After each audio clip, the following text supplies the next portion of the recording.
The alarm system screamed through Research Station Kepler. 7 like a dying animal. Dr. Velterra pressed her crystalline hands against the control panel, watching helplessly as 12 massive ships surrounded their small outpost. Her body, made of living crystal that sparkled with internal light, trembled with fear. "They came out of nowhere," whispered Dr. Keth Moore, one of the gaseous nebulites whose cloudy form was condensing with terror. "The asteroid field should have hidden us." The Vorthan raiders were notorious throughout this sector. They specialized in hitting research stations and mining outposts, places where the inhabitants were scientists, not soldiers. Their ships were ugly, brutal things covered in weapon arrays and armor plating. Each one was 10 times larger than the delicate research facility. Velterra had seen recordings of what Vorthans did to their prisoners. The images still haunted her crystalline memory cores. These weren't beings who showed mercy or took prisoners for ransom. They took what they wanted and eliminated witnesses. "Dr. Velterra," called out Professor Glubnash from the aquatic section, his voice bubbling through the water-filled communication system. "Our defense grid is completely offline. Someone sabotaged our systems during the night cycle." That explained everything. The Vorthans hadn't found them by accident. Someone had sold them out, probably one of the traders who visited monthly with supplies. Now they were sitting ducks in space, completely helpless. The main communication system crackled to life, and a voice that sounded like grinding metal filled every speaker on the station. "Little research bugs. This is Captain Krasake of the Vorthan Fifth Fleet. You know why we're here." Velterra activated her translator and responded with as much dignity as she could manage. "This is a peaceful research facility. We're studying cosmic radiation patterns. We have nothing of value to raiders." Krasake's laughter was like rocks being crushed. "Nothing of value? Your computers contain 15 years of deep space research data.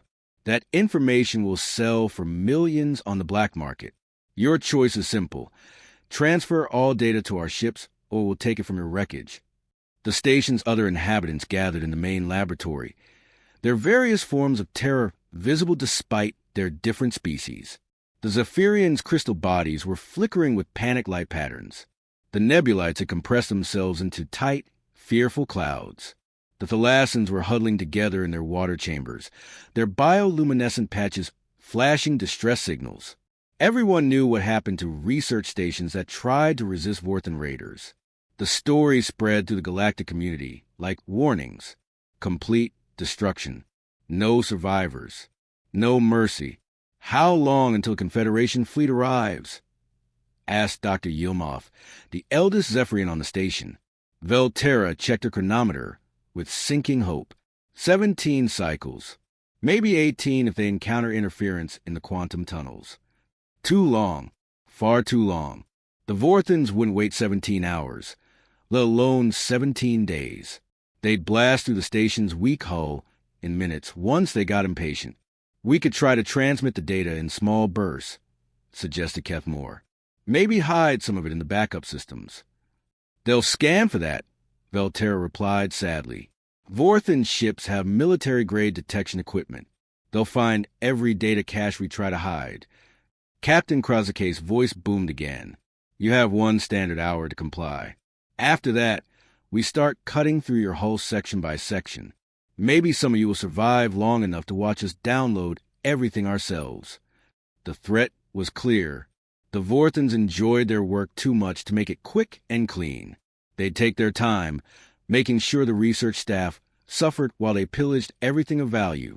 Velterra looked around at her colleagues, beings who had dedicated their lives to peaceful scientific research, understanding the universe, pushing the boundaries of knowledge. None of them had ever held a weapon. Their species had evolved past violence centuries ago. They were completely helpless against the brutal reality of raiders and pirates. With trembling appendages, she activated the emergency beacon. It was their last hope, though she knew it was probably useless. The beacon would broadcast a distress signal to anyone within range, but most ships avoided this remote sector precisely because of the Vorthan presence. "This is Dr. Velterra of Kepler Research Station," she began, trying to keep the desperation out of her voice. "We are under immediate threat from hostile forces. Our defensive systems have been sabotaged. The Confederation fleet is 17 cycles away. We need immediate assistance." She paused, looking at the faces of her doomed colleagues. "Anyone who receives this message, please help us. We're just researchers. We have families, students, important work. Please don't let us die out here forgotten." The message transmitted into the cold vacuum of space, carrying their desperate plea to whoever might be listening. In the back of her crystalline mind, Velterra knew it was hopeless. Who would risk facing Vorthan raiders to save a bunch of helpless scientists? 3 hours passed like an eternity. Dr. Velterra watched the chronometer tick away precious minutes, while the Vorthan ships held their threatening positions around the station. Her crystalline form had dimmed with despair as she monitored the silent communication channels. No one was coming. No one ever came when the Vorthans were involved.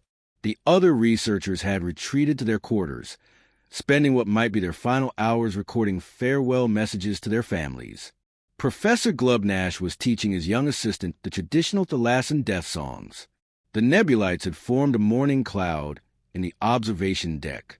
Even the usually optimistic Zephyrians had stopped their cheerful light patterns. Then the impossible happened. A response crackled through their communication system. "Kepler Station, this is the cargo vessel Birmingham, responding to your distress call." Velterra nearly dropped her datapad. The voice was unlike anything she'd heard before, flat, direct, with strange rhythms that her translator struggled to process. It sounded mechanical, yet clearly organic. Most importantly, it sounded completely unafraid. "Birmingham, this is Dr. Velterra," she replied quickly, hope flickering in her chest like a candle in the wind. "Please identify your species and fleet strength. We're facing a significant Vorthan presence." "Human," came the simple reply. "From Earth." The word meant nothing to her. Velterra searched her memory banks frantically, cross-referencing every known species in the galactic database. Human, Earth. Neither term appeared anywhere in the Confederation records. Were these some unknown species from the Outer Rim territories? "I'm sorry, Birmingham, but I'm not familiar with your people. What sector are you from?" "Sol system. We're 12 minutes out." "Sit tight." 12 minutes? That was impossibly fast. Either these humans had incredible faster-than-light technology, or they were already much closer than any civilized ship should be in Vorthan-controlled space. The Vorthan raiders had been monitoring all communications, and Captain Krasike's voice suddenly filled the channel. His amusement was obvious even through the translation matrix.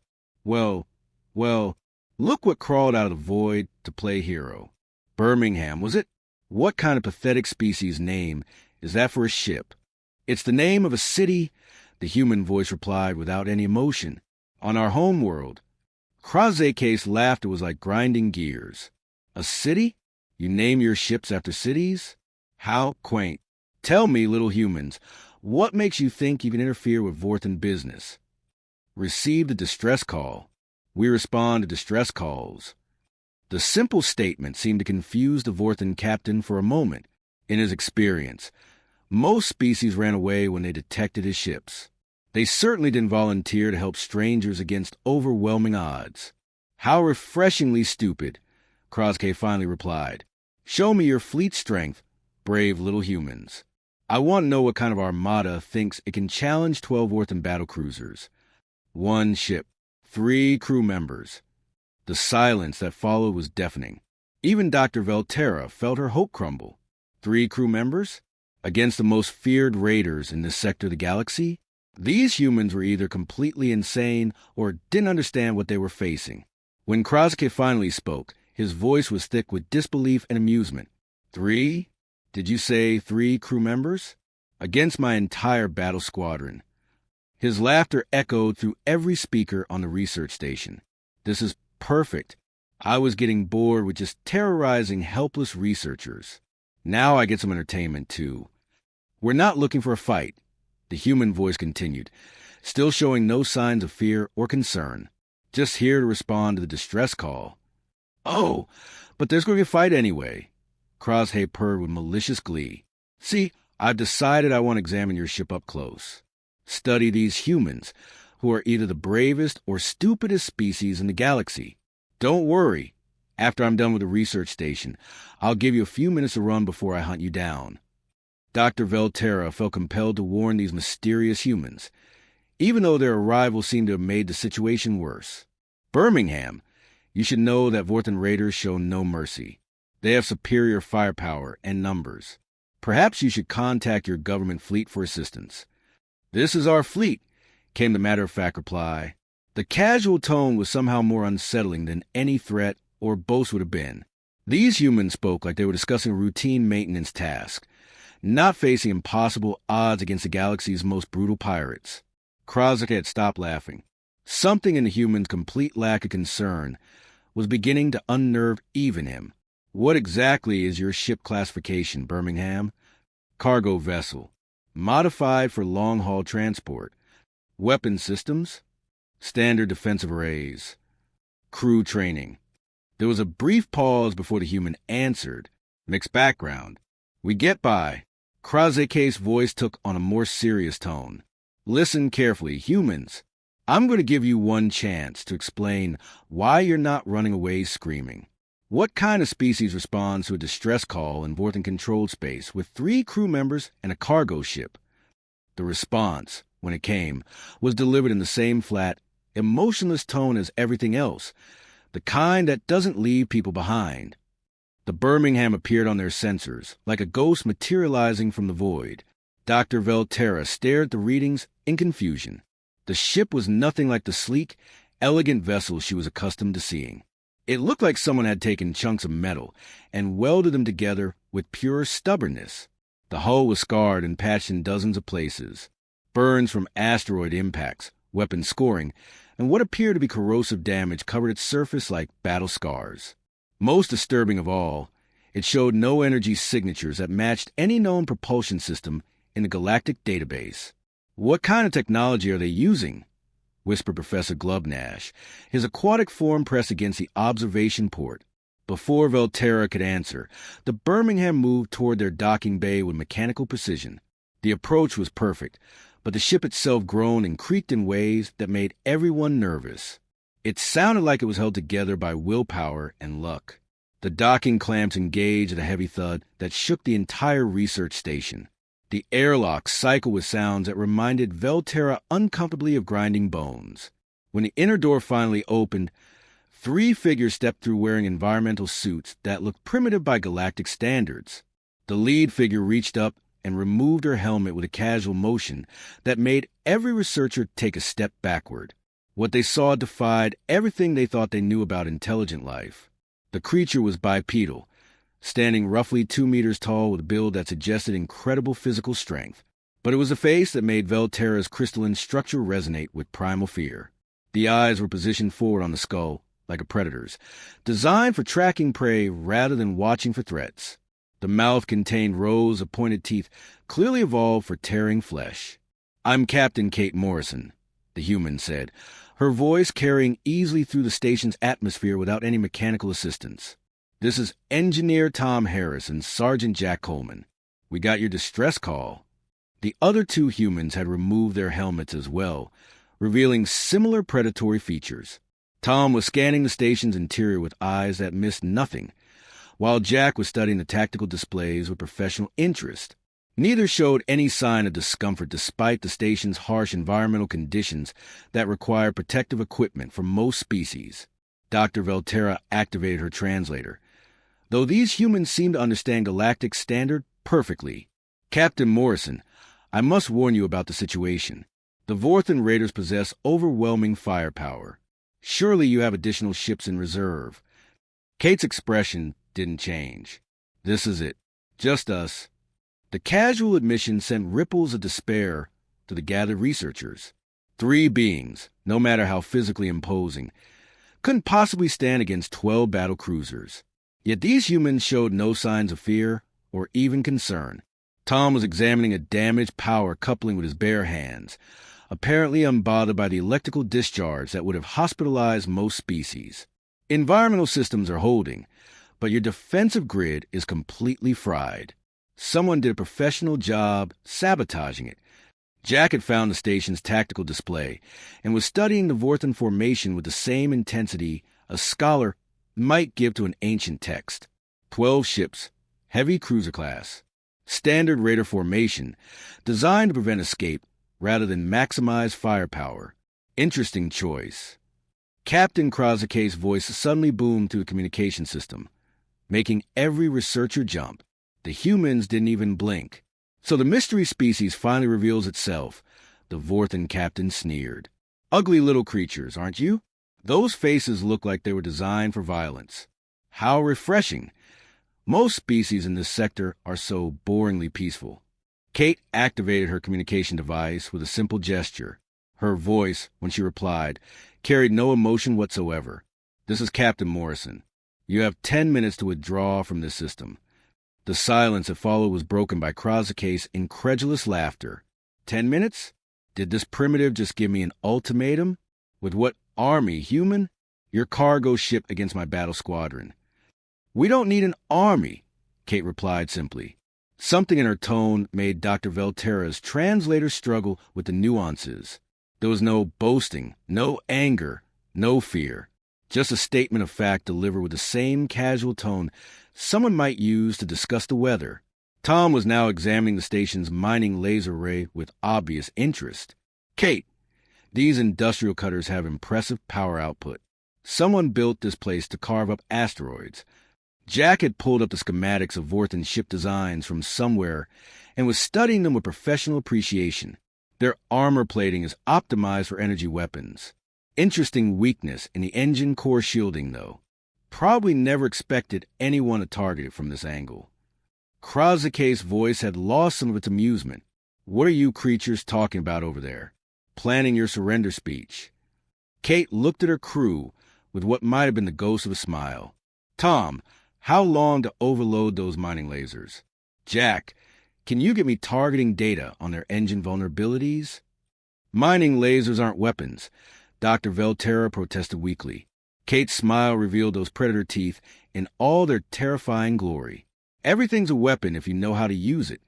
The Vorthans have been listening to every word, and Krasike's voice suddenly carried a note of uncertainty. You're planning to fight 12 battle cruisers with mining equipment? No, Kate replied calmly.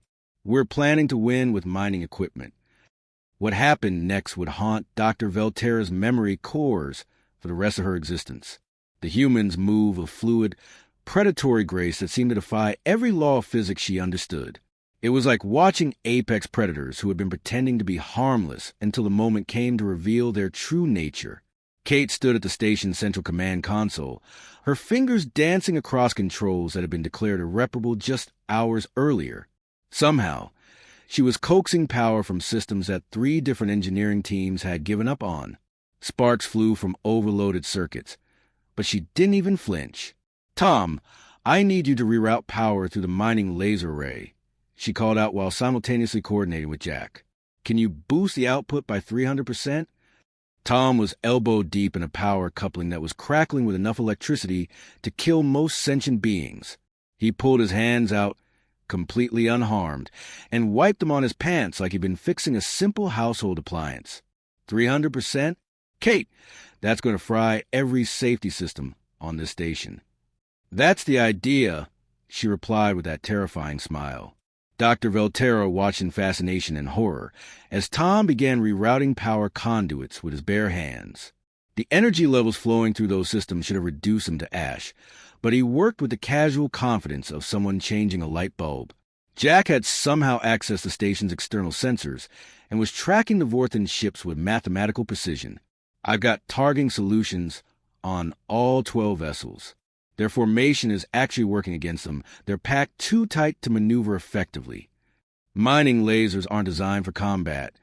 Professor Glubnash bubbled anxiously from his aquatic chamber. The targeting systems can't track moving objects. Jack glanced at him with those predator eyes. They don't need to track. I'll calculate the intercept points manually. The casual statement sent chills through every researcher on the station. Manual calculations for targeting 12 moving battle cruisers? The processing power required would overwhelm most computer systems. Yet this human was planning to do it in his head. Captain Krasike's voice crackled through the communication system, though now it carried a note of uncertainty. What are you primitives doing over there? My sensors are detecting massive power fluctuations. Kate activated her communication device, while simultaneously overriding 3 different safety protocols. Final warning, Captain. Withdraw your ships. You're insane, Krasna roared. I'm going to enjoy dissecting your species, to see what makes you so stupidly brave. Well, Kate said, turning to her crew with that predator smile, negotiations have failed. Tom, are we ready? Power levels are holding at 400% of normal. The whole system should explode in about 10 minutes. Perfect. That gives us plenty of time.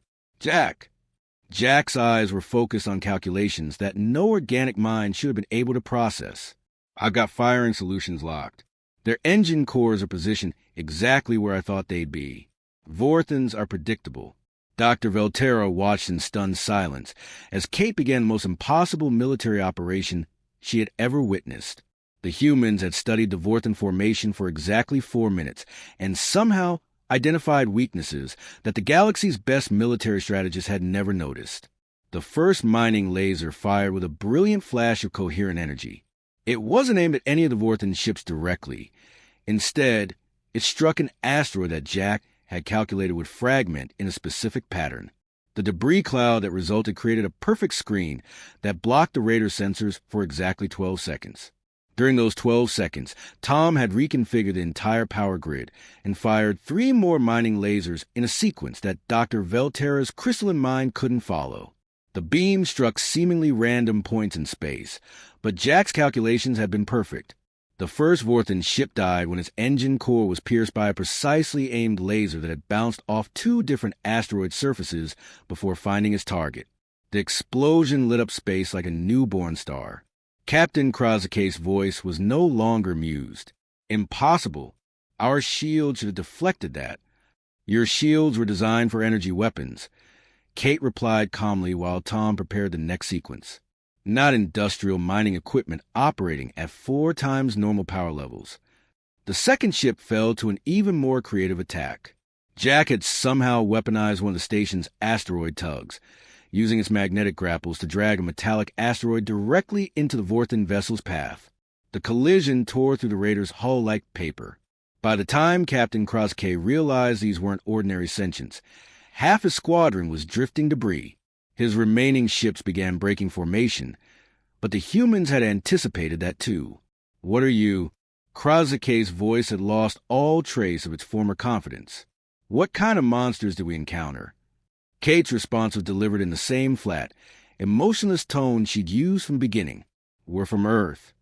The third ship exploded as she spoke, victim of a mining laser that had been fired through the debris field of the first ship, using the wreckage as a focusing lens to triple the beam's intensity. Earth. Krasake's voice cracked with fear. What kind of hell world creates creatures like you? Kate glanced at Tom and Jack, and for the first time, something that might have been amusement flickered in her predator eyes.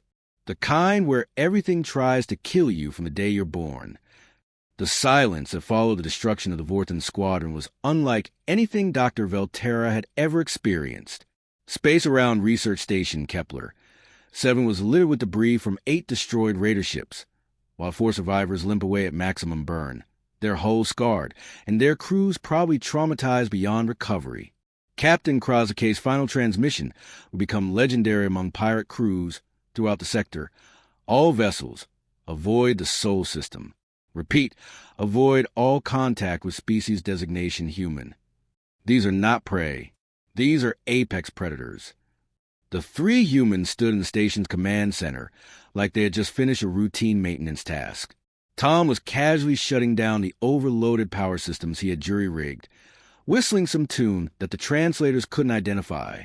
Jack was already compiling a tactical report with the same methodical precision he'd used to calculate impossible targeting solutions. Kate was checking their ship status on a handheld device that looked like it had been built from spare parts. Station secure, Kate announced matter-of-factly. You should have full power restored in about 20 minutes. Tom bypassed your sabotage systems, so whoever sold you out won't be able to pull that trick again. Dr. Velterra's crystalline form was still flickering with residual shock patterns. She had witnessed something that challenged every assumption her species had about the nature of intelligent life. These humans had not just won an impossible battle. They had done it while treating the entire encounter like a minor inconvenience. Captain Morrison, she managed to say, her translator struggling with her emotional state. Your species, how did you learn to fight like that? Kate looked genuinely puzzled by the question. Fight? We weren't really fighting. That was more like problem-solving. The casual statement sent harmonic tremors through every crystalline researcher on the station. Problem-solving? They had just witnessed the systematic destruction of the most feared raider squadron in the sector, and these humans considered it problem-solving? Tom had finished his work with the power systems and was now examining some of the station's research equipment with obvious curiosity. This quantum resonance scanner is beautiful work. What are you studying out here? Professor Glubnash emerged from his aquatic chamber, his bioluminescent patches still flashing with nervous energy. We're mapping cosmic radiation patterns from the galactic core. It's purely theoretical research. We're not involved in anything militarily significant. Relax, Jack said without looking up from his tactical analysis. We're not here to steal your research. We respond to distress calls. That's what we do. Dr. Velterra found herself studying these humans with the same intensity she normally reserved for cosmic phenomena. They moved through the station's environment without any protective equipment, seemingly unaffected by radiation levels that would be harmful to most species. Their casual strength was evident in how they handled equipment that normally required mechanical assists. Your home world, she ventured carefully. This Earth you mentioned, what kind of environment produces beings like yourselves? Kate paused in her system checks and seemed to consider the question seriously. Earth? It's got about 1 g of gravity, which makes us a bit dense by galactic standards. The atmosphere is mostly nitrogen and oxygen, pretty standard stuff. Weather can be challenging, but you adapt. Challenging how? Asked Dr. Yilmoth, the eldest Zephyrian present. Tom laughed, a sound that somehow managed to be both friendly and unsettling. Well, we got storms that can level cities, temperatures that swing from hot enough to cook you to cold enough to freeze you solid, radiation from our star, toxic plants, venomous animals, predators that hunt in packs, diseases that can wipe out entire populations, and geology that likes to shake, explode, or flood without warning. The researchers exchanged glances of mounting horror. This Earth sounded like a nightmare world, the kind of planet that most species would classify as uninhabitable. And your people chose to stay on this world? Professor Glubnash asked weakly. Jack looked up from his report with that predator smile. Chose? We didn't choose anything. We evolved there. Everything I just described made us what we are. Earth doesn't produce victims. It produces survivors. Kate was preparing to return to their ship, but she paused when she noticed the researchers' obvious distress. Look, I know we probably seem pretty intense to you folks. Most species we've encountered are more peaceful than us, but that doesn't make us monsters. We just come from a place where being gentle gets you killed. Dr. Velterra realized she was witnessing a turning point in galactic history. These humans represented something entirely new, a species that had not transcended violence through evolution, but had instead mastered it so completely that they could wield it with surgical precision. Will we see more of your people? She asked as the humans prepared to leave. Kate shrugged. Probably. We tend to spread out, explore new places. And there seem to be a lot of species in this part of the galaxy who could use some help dealing with problems. As the Birmingham undocked and disappeared into the cosmic void, Dr. Velterra began composing her report to the Galactic Confederation. She had discovered something unprecedented. A species had been forged by a death world into something that could reshape the balance of power throughout known space. The age of human expansion had begun, though the galaxy would need time to understand what that meant. In the depths of space, other distress calls were already being transmitted, and somewhere out there, more cargo ships crewed by impossible beings were changing course to respond. The Deathworlders had arrived, and nothing would ever be the same.